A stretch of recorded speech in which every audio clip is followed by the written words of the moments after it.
The Golgotha Dancers, written by Manly Wade Wellman, told to you by Edward E. French. I had come to the art museum to see the special show of Goya prints, but that particular gallery was so crowded that I could hardly get in, much less see or savor anything. Wherefore I walked out again. I wandered through the other wings with their rows and rows of oils, their Greek and Roman sculptures, their stern ranks of medieval armors, their oriental porcelains, their Egyptian gods. At length, by chance and not by design, I came to the head of a certain rear stairway. Other habitués of the museum will know the one I mean when I remind them that Arnold Böcklin's The Isle of the Dead hangs on the wall of the landing. I started down, relishing in advance the impression Böcklin's picture would make with its high brown rocks and black poplars, its midnight sky and gloomy film of sea, its single white figure erect in the bow of the beach-nosing skiff. But, as I descended, I saw that the Isle of the Dead was not in its accustomed position on the wall. In that space, arresting even in the bad light, and from the up angle of the stairs, hung a gilt-framed painting I had never seen or heard of in all my museum-haunting years. I gazed at it, one will imagine, all the way down to the landing. Then I had a close, searching look and a final appraising stare from the lip of the landing above the lower half of the flight. So far as I can learn, and I've been diligent in my research, the thing is unknown even to the best informed of art experts. Perhaps it is well that I describe it in detail. It seemed to represent action upon a small plateau or table rock, drab and bare, with the twilight sky deepening into a starless evening. This setting, restrainedly worked up in blue-grays and blue-blacks, was not the first thing to catch the eye, however. The front of the picture was filled with lively dancing creatures, as pink, plump, and naked as cherubs, and as patently evil as the meditations of Satan in his rare idle moments. I counted those dancers. There were 12 of them, ranged in a half-circle, and they were cavorting in evident glee around a central object, a prone cross which appeared to be made of 2 stout logs with some of the bark still upon them. To this cross a pair of the pink things, that makes 14, kneeling and swinging blocky-looking hammers or mauls, spiked a human figure. I say human when I speak of that figure, and I withhold the word in describing the dancers and their hammer-wielding fellows. There is a reason. The supine figure on the cross was a beautifully represented male body, as clear and anatomically correct as an illustration in a surgical textbook. The head was writhed around, as if in pain, and I could not see the face or its expression, but in the tortured tenseness of the muscles, in the slaty white sheen of the skin with jagged streaks of vivid gore upon it, agonized nature was plain and doubly plain. I could almost see the painted limbs writhe against the transfixing nails. By the same token, the dancers and hammerers were so dynamically done as if to seem half in motion before my eyes. So much for the sound skill of the painter. Yet, where the crucified prisoner was all clarity, these others were all fog. No lines, no angles, no muscles. Their features could not be seen or sensed. I was not even sure if they had hair or not. It was as if each was picked out with a ray of light in that surrounding dusk, light that revealed and yet shimmered indistinctly. Light, too, that had absolutely nothing of comfort or honesty in it. "Hold on there!" came a sharp challenge from the stairs behind and below me. "What are you doing, and what's that picture doing?" I started so that I almost lost my footing and fell upon the speaker, one of the museum guards. He was a slight old fellow, and his thin hair was gray, but he advanced upon me with all the righteous, angry pluck of a beefy policeman. His attitude surprised and nettled me. I was going to ask somebody that same question, I told him as austerely as I could manage. "What about this picture? I thought there was a Böcklin hanging here." The guard relaxed his forbidding attitude at first sound of my voice. "Oh, I beg your pardon, sir. I thought you were somebody else, the man who brought that thing." He nodded at the picture, and the hostile glare came back into his eyes. It so happened that he talked to me first, then to the curator, said it was art, great art, and the museum must have it. He lifted his shoulders in a shrug or a shudder. Personally, I think it's plain beastly. So it was. I grew aware as I looked at it again. And the museum has accepted it at last? I prompted. He shook his head. Oh, no, sir. An hour ago he was at the back door with that nasty daub there under his arm. I heard the argument. He got insulting, and he was told to clear out and take his picture with him. But he must have got in here somehow and hung it himself. Walking close to the painting, as gingerly as though he expected the pink dancers to leap out at him, he pointed to the lower edge of the frame. If it was a real museum piece, we'd have a plate right there, with the name of the painter and the title. I, too, came close. There was no plate, just as the guard had said, but in the lower left-hand corner of the canvas were sprawling capitals, pale paint on the dark, spelling out the word Golgotha. Beneath these, in small, barely readable script, I sold my soul that I might paint a living picture. No signature or other clue to the artist's identity. The guard had discovered a great framed rectangle against the wall to one side. Here's the picture he took down, he informed me, highly relieved. Help me put it back, will you, sir?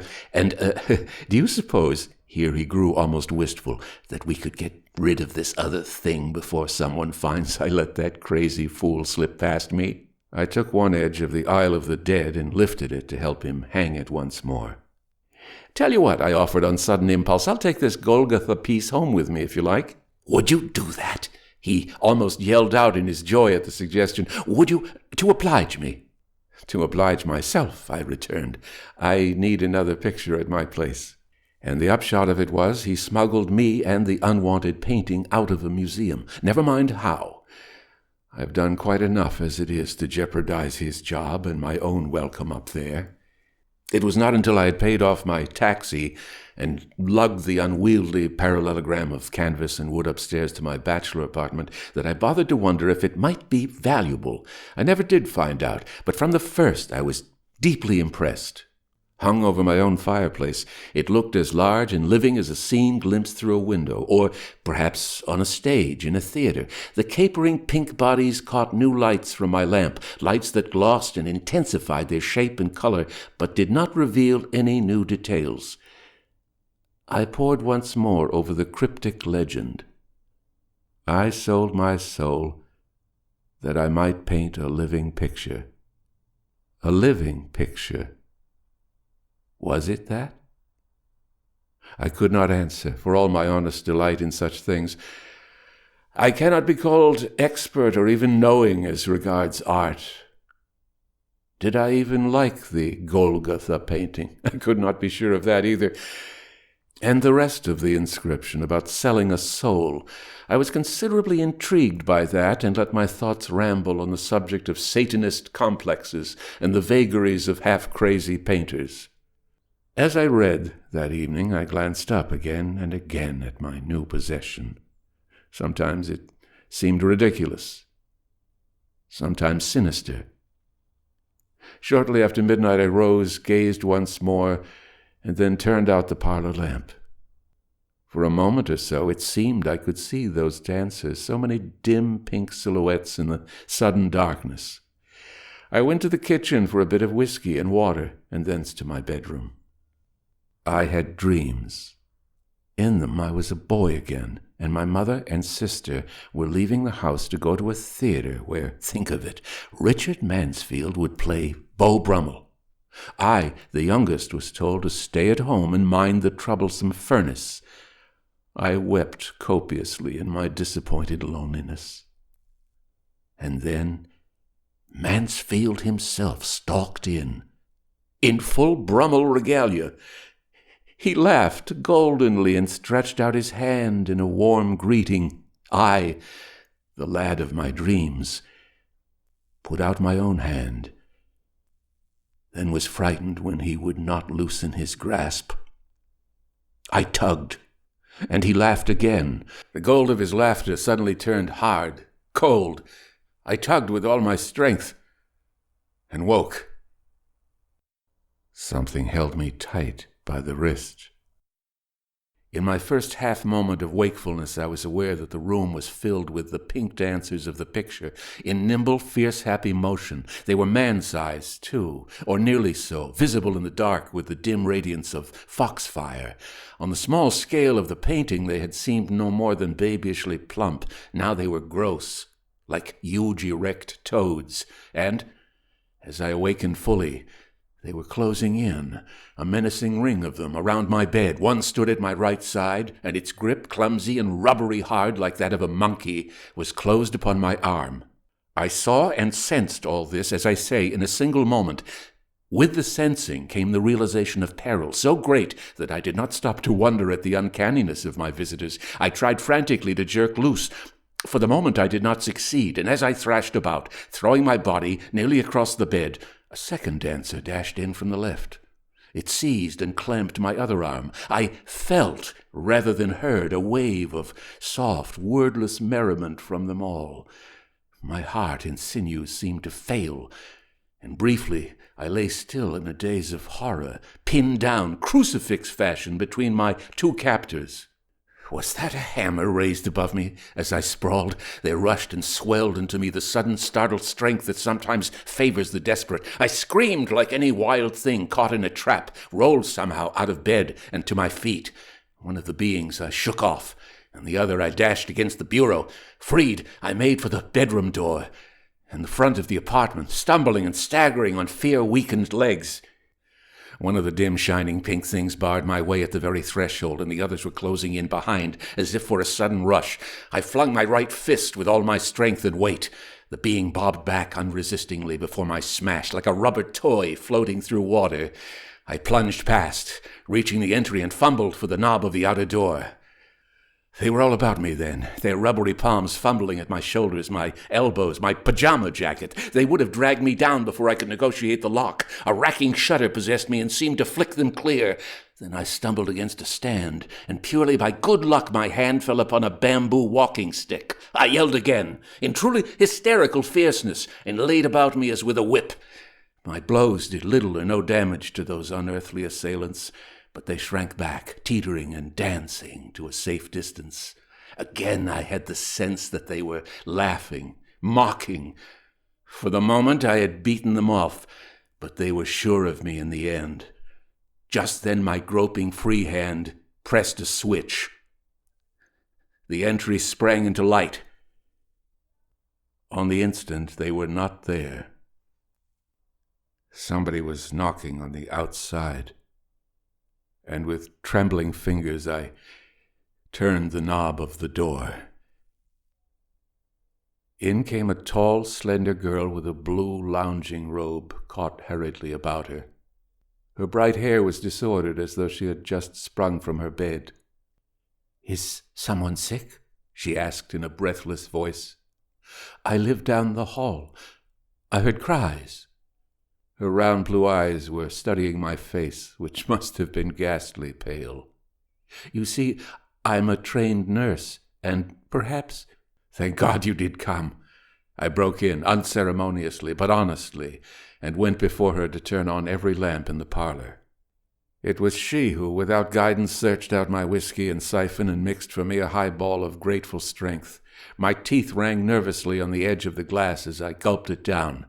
After that I got my own robe, a becoming one with satin facings, and sat with her on the divan to tell of my adventure. When I had finished, she gazed long at the painting of the dancers, then back at me. Her eyes, like two chips of the April sky, were full of concern, and she held her rosy lower lip between her teeth. I thought she was wonderfully pretty. "What a perfectly terrible nightmare," she said. "It was no nightmare," I protested. She smiled and argued the point, telling me all manner of comforting things about mental associations and their reflections in vivid dreams. To clinch her point, she turned to the painting. "This line about a living picture is the peg on which your slumbering mind hung the whole fabric," she suggested, her slender fingertip touching the painted scribble. "Your very literal subconscious self didn't understand that the artist meant his picture would live only figuratively." "Are you sure that's what the artist meant?" I asked, but finally let her convince me. One can imagine how badly I wanted to be convinced. She mixed me another highball and a short one for herself. Over it she told me her name, Miss Dalby, and finally left me with a last comforting assurance. But nightmare or no, I did not sleep again that night. I sat in the parlor among the lamps, smoking and dipping into book after book. Countless times I felt my gaze drawn back to the painting over the fireplace with the cross and the nail-pierced wretch and the shimmering pink dancers. After the rising sun had filled the apartment with its honest light and cheer, I felt considerably calmer. I slept all morning, and in the afternoon was disposed to agree with Miss Dalby that the whole business had been a bad dream, nothing more. Dressing, I went down the hall, knocked on the door, and invited her to dinner with me. It was a good dinner. Afterward, we went to an amusing motion picture with Charles Butterworth in it, as I remember. After bidding her good night, I went to my own place. Undressed and in bed, I lay awake. Thus it was that I heard the faint shuffle of feet and, sitting up against my pillows, saw the glowing silhouettes of the Golgotha dancers, alive and magnified. They were creeping into my bedroom. I did not hesitate or shrink this time. I sprang up, tense and defiant. "No, you don't," I yelled at them.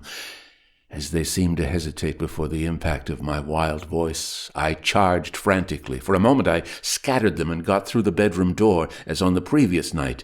There was another shindy in the entry. This time they all got hold of me, like a pack of hounds, and wrestled me back against the wall. I writhe even now when I think of the unearthly hardness of their little gripping paws. Two on each arm, they were spread-eagling me on the plaster. The cruciform position again. I swore, yelled, and kicked. One of them was in the way of my foot. He floated back, unhurt. That was their strength and horror, their ability to go flabby and non-resistant under smashing, flattening blows. Something tickled my palm, pricked it. The point of a spike. "Miss Dalby!" I shrieked, as a child might call for its mother. "Help! The door flew open. I must not have locked it. "Here I am," came her unafraid reply. She was outlined against the rectangle of light from the hall. My assailants let go of me to dance toward her. She gasped, but did not scream. I staggered along the wall, touched a light switch, and the parlor just beyond us flared into visibility. Miss Dalby and I ran into the lamp, rallying there as Stone Age folk must have rallied at their fire to face the monsters of the night. I looked at her. She was still fully dressed, as I had left her, apparently had been sitting up. Her rouge made flat patches on her pale cheeks, but her eyes were level. This time the dancers did not retreat or vanish. They lurked in the comparative gloom of the entry, jiggling and trembling as if mustering their powers and resolutions for another rush at us. "You see," I chattered out to her, "it wasn't a nightmare." She spoke, not in reply, but as if to herself. "They have no faces," she whispered. "No faces." In the half-light that was diffused upon them from our lamp, they presented the featurelessness of so many huge gingerbread boys, covered with pink icing. One of them, some kind of leader, pressed forward within the circle of the light. It daunted him a bit.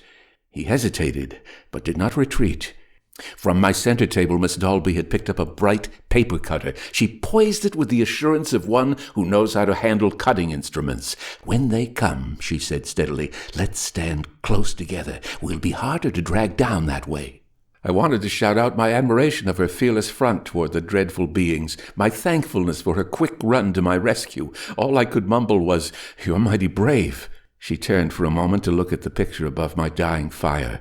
My eyes followed hers. I think I expected to see a blank canvas, find that the painted dancers had vanished from it and had grown into the living ones. But they were still in the picture, and the cross and the victim were there too. Miss Dalby read aloud the inscription. A living picture. The artist knew what he was talking about, after all. Couldn't a living picture be killed? I wondered. It sounded uncertain, and a childish quibble to boot, but Miss Dalby exclaimed triumphantly, as if at an inspiration, "Killed? Yes," she shouted. She sprang at the picture, darting out with the paper cutter. The point ripped into one of the central figures in the dancing semicircle. All the crowd in the entry seemed to give a concerted throb, as if startled protest. I swung, heart racing, to front them again. What had happened? Something had changed, I saw. The intrepid leader had vanished. No, he had not drawn back into the group. He had vanished. Miss Dalby, too, had seen. She struck again, gashed the painted representation of another dancer, and this time the vanishing happened before my eyes. A creature at the rear of the group went out of existence as suddenly and completely as though a light had blinked out. The others, driven by their danger, rushed. I met them, feet planted. I tried to embrace them all at once, went over backward under them. I struck, wrenched, tore. I think I even bit something grisly and bloodless, like fungoid tissue, but I refused to remember for certain. One or two of the forms struggled past me and grappled Miss Dalby. I struggled to my feet and pulled them back from her. There were not so many swarming after me now. I fought hard before they got me down again, and Miss Dalby kept tearing and stabbing at the canvas. Again. Clutches melted from my throat, my arms. There were only 2 dancers left. I flung them back and rose. Only one left. Then none. They were gone. Gone into nowhere. That did it, said Miss Dalby breathlessly. She had pulled the picture down. It was only a frame now, with ragged ribbons of canvas dangling from it. I snatched it out of her hands and threw it upon the coals of the fire. "Look," I urged joyfully. "It's burning. That's the end. Do you see?" "Yes, I see," she answered slowly. "Some fiend-ridden artist. His evil genius brought it to life." "The inscription is the literal truth, then," I supplied. "Truth? No more." She bent to watch the burning. As the painted figures were destroyed, their incarnations faded. We said nothing further, but sat down together and gazed as the flames ate the last thread of fabric, the last splinter of wood. Finally, we looked up again and smiled at each other. All at once, I knew that I loved her.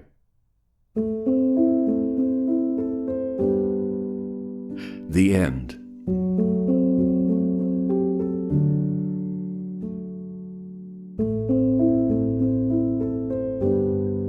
The Golgotha Dancers, written by Manly Wade Wellman, Edward E. French speaking. The copyright exists on all recordings issued by Edward E. French. Inquiries should be addressed to email edwardfrench06@hotmail.com. That's edwardfrench06@hotmail.com. Good night.